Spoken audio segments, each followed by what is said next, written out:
Hi guys, how are you? How are you these days, guys? So ako, my these days are very hectic. Ayan, mag-vlog sa ta. So karon magkuha ko og guys, magkuha ko og kuan o bunot kay maghaling ko. So magpausok ko guys, magpausok ko sa akong garden, kaya magkuha ako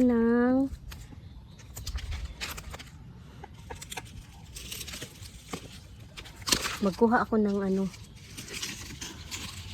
unsay nga ani, uy basta sa amo ka ng bunot man ni siya, bunot ni siya guys, kay gikan man ni siya sa lubi unja maghinay-hinay yun ko guys, kay basig na ay bitin guys. Kani ba siya? Basig na ay bitin.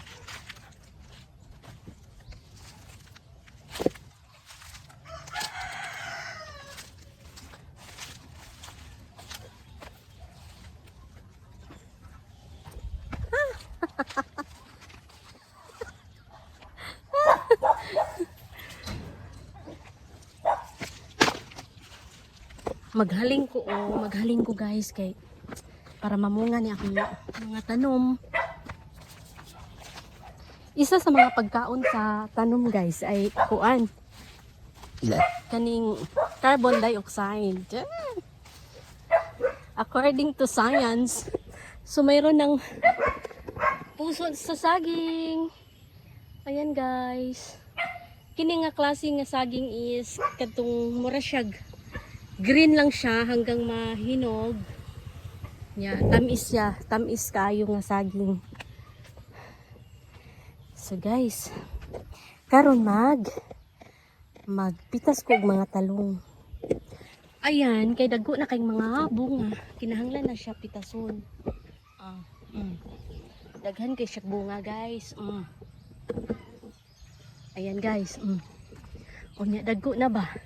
Kinahanglan na gyud pitason na siya, kay sayang og di pitason kaunon ra sa kuan. Hala, naana siya ning bawg ay naana siya, gibugatan siya sa bunga ba, kusa na lang siyang ning nagbend yung yung sanga ng talong. Yung sanga. So guys, ito 5 days ago, I think 5 days ago,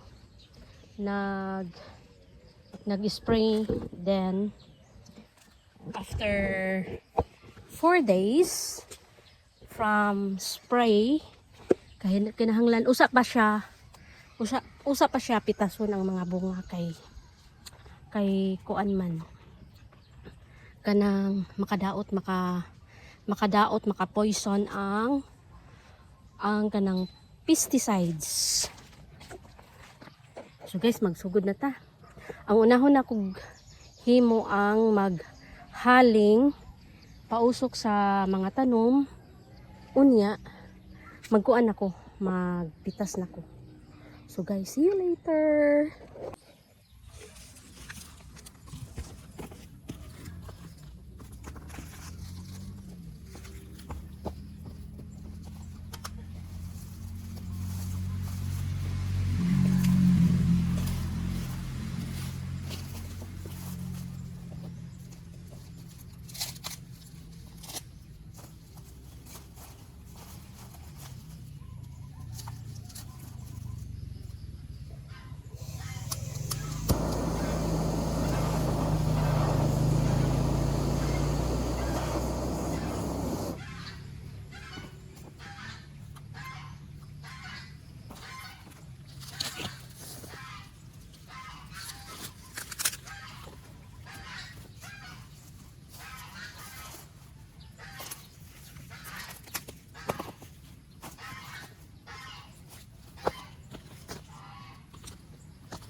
Ayan guys, ang akong napitas. Ang dami, di ba?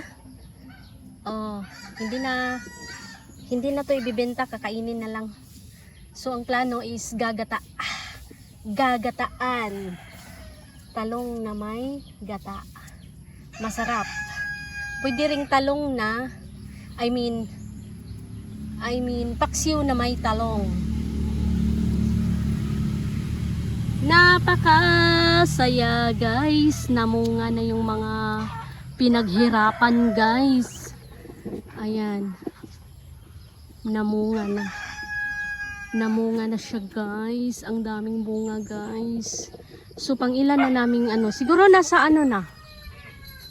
nasa 6 na pitas na yung ginawa din sa talong. Marami na guys.